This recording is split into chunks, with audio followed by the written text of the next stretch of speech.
الحمدللہ رب العالمین والصلاة والسلام علی سید الانبیاء والمرسلین اللہم صلی علی سیدنا و مولانا محمد وعلی آلہ وصحابہ وبارک وسلم علیہ۔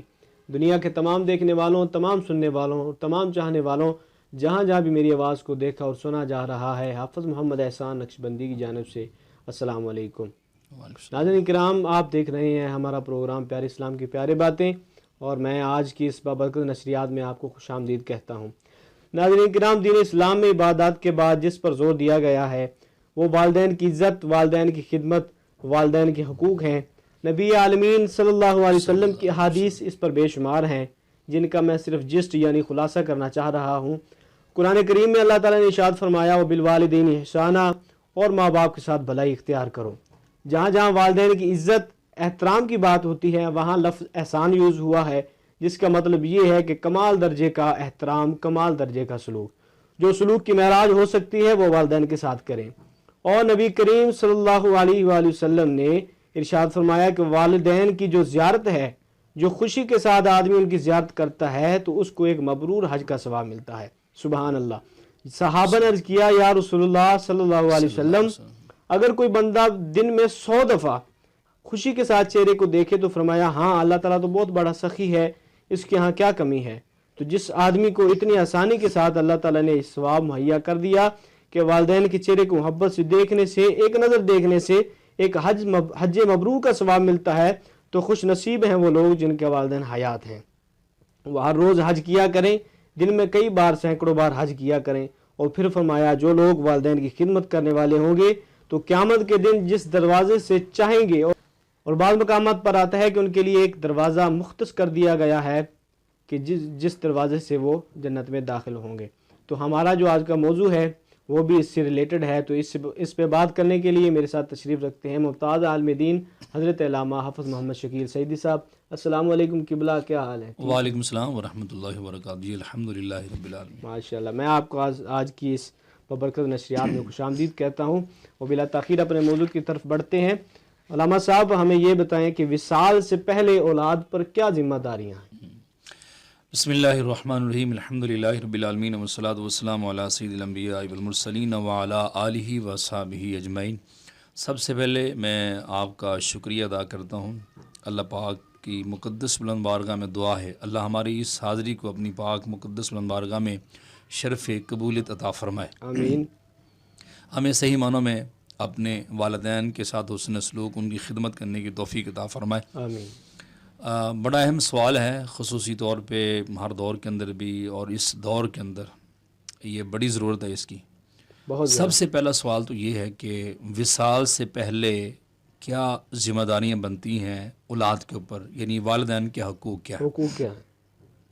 تو سب سے پہلے قرآن مجید فرقان حمید وہ ہم پڑھتے ہیں کہ قرآن پاک اس کے بارے میں ہمیں کیا ارشاد فرماتا ہے۔ اعوذ باللہ من الشیطان الرجیم، بسم اللہ الرحمن الرحیم۔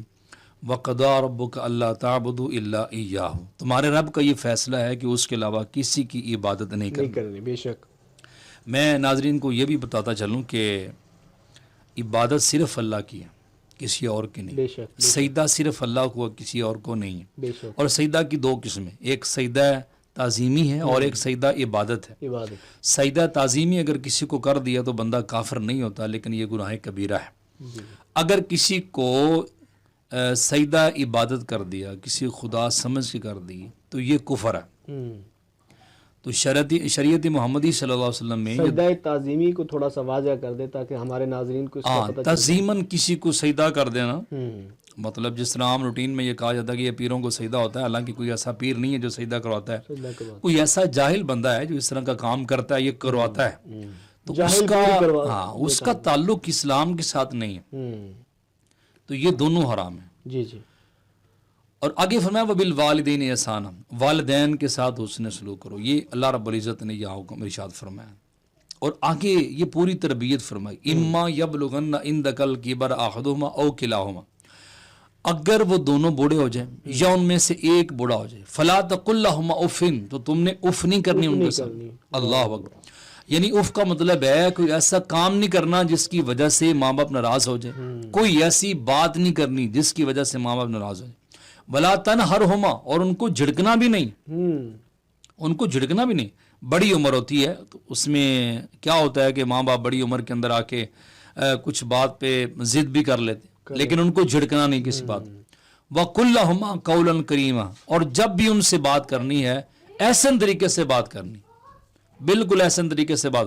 وَاخْفِضْ لَهُمَا جَنَاحَ الذُّلِّ مِنَ الرَّحْمَةِ, اپنے عاجزی کے بازو ان کے سامنے بچھا دینے. فرمایا کہ جب تم باہر نکلو تو تمہارے پر کھلے ہو, تمہارے آگے بھی گاڑیاں پیچھے بھی گاڑیاں, بڑے بڑے عہدوں کے ساتھ مفتی اعظم اور چیف جسٹس سب یعنی عہدے تمہارے ساتھ. لیکن جب تم ماں باپ کی بارگاہ میں آ جاؤ نا تو پھر بڑا عہدہ لے کے نہیں آنا, مفتی اعظم بن کے نہیں آنا, چیف جسٹس بن کے نہیں آنا, ڈی ایس پی بن کے نہیں آنا. کیا آنا ہے؟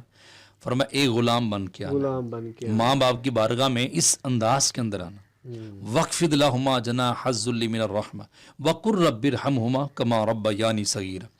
جب تم یہ سب کام کر لو نا, ماں باپ کی خدمت کر لو, اس نے سلوک کر لو, اف نہیں کرنا ان کے سامنے, اف نہیں کیا آپ نے, تو اب بھی تمہارے اوپر ذمہ داری ہے. وہ کیا ذمہ داری ہے؟ فرمایا میری بارگاہ میں دعا کرو ان کے لیے. اچھا, دعا بھی اللہ رب العزت نے خود ہمیں سکھلائی ہے. اگر اللہ رب العزت دعا ہمیں عطا نہ فرماتا تو کیا کرتے لوگ؟ ماں باپ کی خدمت کرتے اور لوگوں کے پاس جاتے اور جا کر کے کسی عالم کے پاس, کسی مفتی کے پاس, کسی دانشور کے پاس کہ ہم ماں باپ کی خدمت بہت ہم نے کر لی ہے, کوئی دعا بتا دیں کہ ہم اللہ کی بارگاہ میں دعا کریں ماں باپ کے بارے میں. اب ایک عالم ایک مفتی وہ جملے دیتا دعا کے کہ یہ دعا کرو, اور دوسرے کہتے کہ یہ اس کے اندر یہ کمی ہے, اس کے اندر ذرا اور یہ بڑھا لو, یہ کمی ہے, یہ لفظی غلطی ہے, فلاں فلاں. یہ ساری زندگی اسی طرح بندے کی گزر جاتی. تو اللہ رب العزت نے دعا بھی ہمیں عطا فرما دی کہ در در کے ٹھوکریں نہ کھاتے پھرتے, تو دعا بھی عطا فرما دی. وہ دعا کیا ہے؟ رب ارحمہما کما ربیانی صغیرا. اس کا ترجمہ کیا ہے کہ یا رب العالمین ان دونوں پہ رحم فرما, جس طرح انہوں نے مجھے بچپن کے اندر پالا ہے, جس طرح انہوں نے مجھے بچپن کے اندر پالا ہے. اچھا یاد رکھنا, اب یہ کیا ہوتا ہے, بندہ جب تک پڑھتا ہے نا, سمجھتا ہے, سن لیتا ہے, اس وقت تک بندے کو یہ پتہ نہیں چلتا کہ یہ پرورش کیا ہوتی. جب انسان خود باپ بنتا ہے یا عورت ماں بنتی ہے نا, پھر اسے پتہ چلتا ہے کہ اولاد کی پرورش کیا ہوتی ہے. بے شک. پھر اسے صحیح معنوں میں پتہ چلتا ہے کہ میرے ماں باپ نے میری پرورش کیسے کی ہے, میں اس جگہ پہ کیسے پہنچا. تو یہ ذمہ داری ہے. اور پھر ذمہ داری یہ ہے کہ جب والدین جب تک حیات رہے ان کو نام کے ساتھ نہ پکارا جائے, کسی ذلیل جگہ پہ بٹھا کے خود اوپر نہ بیٹھا جائے. اگر ان کے اوپر قرض ہے تو وہ قرض ادا کیا جائے, اور والدین کی بھی ذمہ داری ہے ایسے فضول میں وہ قرض نہ لیتا رہے کہ اولاد جو ہے وہ امتحان کے اندر آ جائے. اور اس کے بعد یہ ہے کہ جیسا بندہ خود پہنتا ہے, کھاتا ہے, پیتا ہے, اپنے والدین کو اسی طرح کا پہنانا, کھلانا, یہ ذمہ داری ہے اولاد کی. جس مکان میں رہتا ہے, جس طرح کے مکان میں رہتا ہے, اسی طرح کا انتظام کرنا ماں باپ کے لیے یہ ذمہ داری ہے. بعض مقامات پہ ہے کہ جب والدین چل رہے ہیں, والد صاحب چل رہے ہیں, تو اس کے آگے نہیں چلنا. یہ حدیث مبارکہ ہے. حضور اکرم صلی اللہ تعالی علیہ وسلم نے ایک صحابی کو دیکھا, وہ اپنے والد گرامی کے آگے آگے تھے, تو حضور نے فرمایا کہ اپنے باپ کے آگے آگے نہ چلو. یہ ذمہ داری ہے. اچھا, اس کے بعد اگر ماں باپ کا وصال ہو جاتا, اب یہ وصال سے پہلے کی ذمہ داری ہے اولاد کی. تو یہ چند جو باتیں میں نے اس پہ میں نا ایک چیز اور شامل کرنا چاہوں گا کہ آج کل جو یہ اولڈ ایج ہوم, یہ رواج جو پڑ گیا ہے, یہ ایک روایت چل پڑی, اس کے بارے میں بتائیں. اس کے بارے میں یہ ہے کہ جب آپ قرآن اور حدیث سے دور ہو جائیں گے تو پھر یہی سسٹم ہوگا نا. حضور اکرم صلی اللہ تعالیٰ علیہ وسلم نے ارشاد کیا فرمایا, اپنے بچوں کو 3 چیزیں سکھاؤ. اپنے نبی کی محبت سکھاؤ, اہل بیت اصحاب کی محبت سکھاؤ, اور تیسرا فرمایا ان کو قرآن سکھاؤ. جب آپ کے بچے کے سینے میں نبی کا پیار ہوگا نا, نبی کی محبت ہوگی, جو آپ نے پہلے حدیث بیان کی ہے کہ 1 مرتبہ دیکھ لینے کے سے حج مبرور کا ثواب ملتا ہے, اور 100 مرتبہ دیکھے تو اللہ 100 حج وہ مقبول کا ثواب عطا فرمائے گا. اگر اسے پتا ہوگا نبی کی محبت ہوگی نا, تو پھر کبھی بھی وہ اپنے ماں باپ کو اولڈ ایج ہوم کے اندر داخل کرانا تو بڑی دور کی بات ہے بھائی, وہ نگاہ اٹھا کے بھی نہیں دے سکتے. سبحان اللہ, سبحان اللہ. ہاں, جب اس کے سینے کے اندر اہل بیت کا پیار ہوگا, اس کے سینے کے اندر اصحاب کا پیار ہوگا, وہ کبھی بھی اپنے ماں باپ کو وہاں پھینکے گا نہیں. جب اس کے سینے میں قرآن ہوگا تو پھر کبھی پھینکے گا نہیں. یہ ہوگا کہ اگر باپ تھوک بھی پھینکے گا تو اپنا ہاتھ آگے کریں گے, سبحان اللہ. وہ جی بھر کے دیکھیں گے, وہ خدمت کریں گے کہ یہی خدمت ہے جو مجھے جنت میں لے کے جائے گی. سبحان اللہ. اس کے سینے میں ہوگا, اس کے سینے میں محبت ہوگی. ویسے کرنی نے اپنی ماں کو نہیں چھوڑا تھا. سبحان اللہ. اللہ اکبر. اور پھر جب وہ گھر بیٹھے ماں کی خدمت کرتے ہیں تو حضور کا دیدار وہاں گھر میں ہو جاتا. سبحان اللہ. سبحان اور امت مسلمہ کو یہ پیغام دیا, ماں باپ کی خدمت گھر میں کر لو, حضور گھر میں آ کے کرم فرما دیں. سبحان اللہ. سبحان. ماشاء اللہ, بہت ہی پیاری گفتگو ہوئی. اور آخر میں ایک سوال جو ہے کہ وصال کے بعد کی ذمہ داریاں کیا ہیں؟ ہاں, اب یہ بہت بڑی ذمہ داری ہے اولاد کی. ماں باپ کا جب وصال ہو جائے, ماں کا اگر وصال ہو جائے تو بیٹیوں کی ذمہ داری ہے کہ اس کو غسل دیا جائے ماں کو, اور پھر اس کے کفن دفن کا انتظام کیا جائے. اب اگر باپ فوت ہوتا ہے تو پھر یہ بیٹوں کی ذمہ داری ہے کہ بیٹے اپنے ہاتھوں سے غسل دیں. اب ہوتا کیا ہے, باپ فوت ہو جاتا ہے, 4 5 بیٹے اس کے موجود ہوتے ہیں اور نہلانے کے ایک بھی قابل نہیں ہوتا. اب بابا جی لیٹے ہوئے, اب فون ہو رہے ہیں جی کہ کوئی بندہ آئے اور ہمارے بابا جی کو نہلا دے. اب کیا ڈر لگ رہا ہوتا. ڈر لگ رہا. اور یہاں پر میں ایک بات کہہ دوں, جو اپنی اولاد کو دین سے دور رکھتے ہیں نا, دنیا کمانے میں لگے رہتے ہیں. میاں محمد بخش رحمۃ اللہ علیہ نے بڑی پیاری بات کی, کہا کہ جنہ لئی تو پاپ کمایا کتھے نے تیرے کر دے. ہاں, جنہ لئی تو پاپ کمایا کتھے نے تیرے کر دے, جاندی واری ڈرونا بنیا ہاتھ نہ لاندے ڈر دے. ڈر دے. اور یہ حقیقت ہوتی ہے. حقیقت ہے. اور یہ قریب کم ہی ایسے ہیں جو اپنے مطلب باپ کو غسل دیتے ہیں اور بیٹیاں ماں کو غسل دیتی ہیں. اچھا, اس کے بعد یہ ہے کہ اسے کفن دیا جائے, اور کفن دینے کے بعد پھر 3 4 بیٹے ہیں نا, تو ان میں سے ایک بیٹا تو ایسا ہونا چاہیے اس قابل کہ وہ اپنے ماں باپ کی نماز جنازہ پڑھا لیں. سبحان اللہ. حافظ صاحب, آپ یہ اندازہ کریں کہ ایک امام صاحب جنازہ پڑھاتے ہیں نا, جی. اور ایک بیٹا کھڑے ہو کے جنازہ پڑھا رہا. اب وہ بیٹا جب وہاں کھڑے ہو کے پڑھائے گا نا, اس کا باپ اس کی ماں سامنے لیٹی ہوئی, اب وہ جب جنازہ پڑھاتا ہے تو اس کی آنکھوں میں آنسو ہوتے ہیں, وہ رو کے نماز جنازہ پڑھا رہا سارا منظر چل رہا ہوتا ہے, وہ سب وہ اس کے سامنے منظر. اب اس کے بعد جب نماز جنازہ وہ پڑھا لیں, اس کے بعد وہ ذمہ داری ہے کہ اولاد ہی اپنے والدین کو قبر میں اتارے. اور اس کے بعد اچھا, بعض اوقات آپ نے یہ بھی دیکھا ہوگا کہ ماں باپ فوت ہو جائے نا, جو ملازم لوگ ہوتے ہیں وہ مٹی ڈال رہے ہوتے, وہ افسر قسم کے لوگ پیچھے کھڑے ہوتے, پیچھے کھڑے. وہ مٹی بھی نہیں ڈالتے. کمال کی بات ہے یار.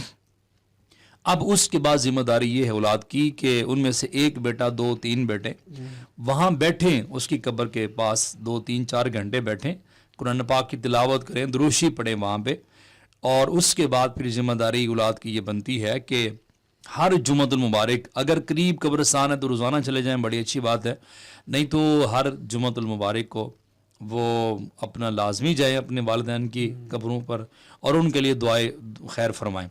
اور یہ بھی یاد رکھیں کہ جو اولاد اپنے والدین کی قبروں پہ جاتے ہیں, اور یہ نہ سمجھے کہ میں ماں باپ کو بخشانے کے لیے جا رہا ہوں, محض یہ نہ سمجھے. فرمایا کہ جو اولاد اپنے ماں باپ کی قبروں پہ جاتی ہے نا, تو اس کے جانے کی وجہ سے اللہ تعالیٰ اس کے گناہوں کو معاف فرما دیتا ہے. سبحان اللہ. اتنے ماں باپ کریم ہیں, قبر میں لیٹے کرم فرمائی جا رہے ہیں سبحان اللہ. اس انداز کے اندر. اور پھر یہ ہے کہ ایک ہی ذمہ داری یہ ہے کہ جو والدین کے مطلب ماں ہیں تو اس کی سہیلی ہیں, باپ ہیں تو اس کے دوست ہیں, ان کے ساتھ اسی طرح سلوک رکھا جائے, محبت کی جائے جس طرح ماں باپ کے ساتھ کی جاتی. حضرت عبداللہ بن عمر رضی اللہ تعالیٰ عنہما, حضرت عمر رضی اللہ عنہ کے لخت جگر, آپ ایک مرتبہ جا رہے ہیں تو سادہ سا بندہ آگے سے آ رہا ہے. آپ جناب اس قدر آپ نے پروٹوکول دیا کہ اس کے پاس کھڑے رہے, ادب کے ساتھ گفتگو سنتے رہے, اپنا دستار بھی اس کو دے دی, اس کو تحفے بھی دے دیے. تو ساتھیوں نے پوچھا کہ حضور آپ نے پروٹوکول بڑا دے دیا ہے, بندہ بڑا سادہ ہے. تو آپ نے فرمایا کہ یہ میرے بابے کا یار ہے. سبحان اللہ. یعنی حضرت عمر رضی اللہ عنہ کے ان کا یہ دوست ہے, ان کا بیلی ہے, یار ہے, دوست ہے. تو میں نے سرکار دو عالم صلی اللہ تعالیٰ علیہ وسلم سے یہ فرمان سنا ہے. سبحان اللہ. تو یہ ذمہ داری بنتی ہے اولاد کی. وصال سے پہلے جب ماں باپ ہوتے ہیں تو اس وقت بھی ذمہ داری ہوتی ہے, اور جب وصال کر جائیں, دنیا سے جا چکے ہیں, تو پھر بھی یہ اولاد کی ذمہ داری بنتی ہے کہ ان کے لیے دعائیں خیر کرتے رہیں. اور آخر میں یہ پیغام دینا چاہتا ہوں کہ جو میرے دوست صحباب آؤٹ آف کنٹری ہیں, دوسرے ملک کے اندر ہیں, اب وہ ماں باپ کی قبروں پہ تو نہیں آ سکتے, لیکن وہ روزانہ وہ 5 وقت کی نماز پڑھیں, اس کے اندر بھی دعا ہوتی ہے, اور علیحدہ سے بھی کم از کم 24 گھنٹے میں 2 نفل تو بنتے ہیں نا ان کے لیے ضرور آپ دعا کیا کریں. اور جیسے ہی آپ کو موقع ملے اس ملک میں آنے پہ تو سب سے پہلے اپنے ماں باپ کی قبروں پہ آئیں. سبحان اللہ سبحان. بلکہ میں تو یہ کہتا ہوں کہ وہاں کسی کی ڈیوٹی لگا دی جائے, کوئی ان کا بہن بھائی وہاں پہ ہے, کوئی بھائی ہیں اس کے, کوئی چاچو کے بیٹے ہیں, ماموں کے بیٹے ہیں, تو ان سے کہیں کہ یار میرے وہ بابا جی ہیں یا میری امی جان ہیں, تو وہاں پہ جب آپ اپنے پیاروں کی قبروں پہ جائیں تو وہاں پر بھی ضرور حاضری دے دیا کریں. ماشاء اللہ بہت ہی پیاری گفتگو ہوئی. والدین کے حقوق کیا ہیں آج کی دنیا کا مسئلہ ہے. یہ مسئلہ صرف مملکت پاکستان کے باسیوں کا نہیں, ہر نسل, ہر رنگ, ہر مذہب, ہر وطن کا یہ مسئلہ ہے. اور ہر گھر جو والدین کے عزت و احترام کی وجہ سے جنت بن سکتا ہے, ورنہ اگر ادروائز دیکھا جائے تو وہ گھر جہنم بن جاتا ہے. تو اس میں وہ بات تھی کہ ماں باپ کی ذمہ داری ہے اپنے بچوں کو چیزیں سکھائیں. جب یہ سکھائیں گے نا تو پھر یہ اولاد جو ہے نا اپنے بوڑھے ماں باپ کو وہاں پہ پھینکے گی نہیں, بلکہ وہ کہیں گے کہ امتحان تو ہمارا اب شروع ہوا ہے. تو اس میں غلطی کچھ ماں باپ کی بھی ہوتی ہے. بالکل ایسے ہی اس گھر میں برکتیں اٹھ جاتی ہیں, اللہ کی رحمت وہاں اٹھا لی جاتی ہے. اور نبی کریم صلی اللہ علیہ وسلم نے ارشاد فرمایا, اگر کوئی شخص اپنی عمر لمبی کرنا چاہتا ہے تو والدین کی خدمت کرے, اگر رزق میں اضافہ چاہتا ہے تو والدین کی خدمت کرے. اللہ تعالیٰ کی بارگاہ قدس میں دعا ہے کہ وہ ذات لم یزل جو کچھ سنا اس پر عمل کرنے اور اس کو آگے پہنچانے کی توفیق عطا فرمائے. آج کی اس بابرکت نشریات کے ساتھ اپنے میزبان حافظ محمد احسان نقشبندی کو دیجیے اجازت. اگلے پروگرام میں ہوگی آپ سے ملاقات, تب تک کے لیے اللہ حافظ.